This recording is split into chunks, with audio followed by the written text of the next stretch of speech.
Welcome back. Harlan Brandon knows shoes. After 15 years of designing them for other companies, the New York City native stepped out on his own and launched his own premier line of shoes. Stephanie Elam has the story. Stephanie. Thanks, Daryl.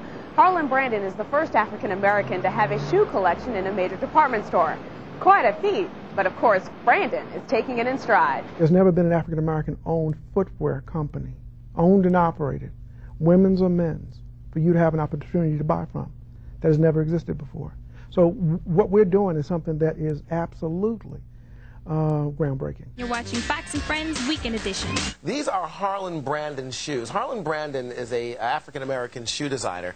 The historical significance is he's the first shoe designer, black shoe designer, to have his shoes a major line in a major department store. So in honor of Harlan Brandon, both Mike and I are wearing Harlan Brandon shoes. Let me just model this here. Yes, absolutely. Navigating high school and the world beyond is a challenge for many city kids, but there's one man helping teens in Brooklyn walk the right path. As part of Black History Month, Allison Caden introduces us to tonight's unsung hero. I come out of that 1960s mindset, that mindset of you can do all things.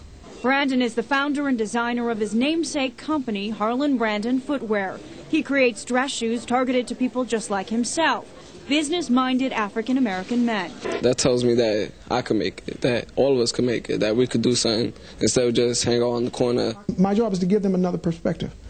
And that other perspective is simply a fuller perspective of what opportunities can be.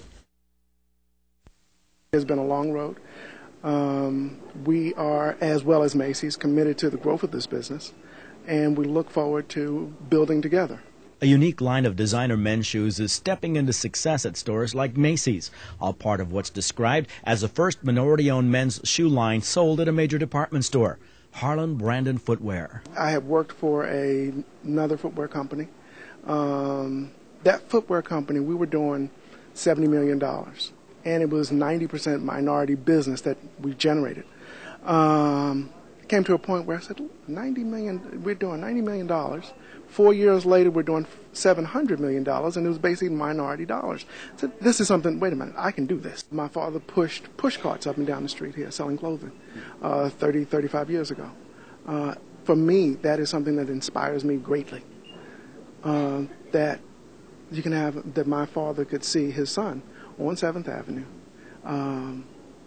selling his products in an industry that he pushed carts in. I mean, that is an enormous big deal to me and my family. I'm Mario Bosquez for CBS 2 News Sunday Morning.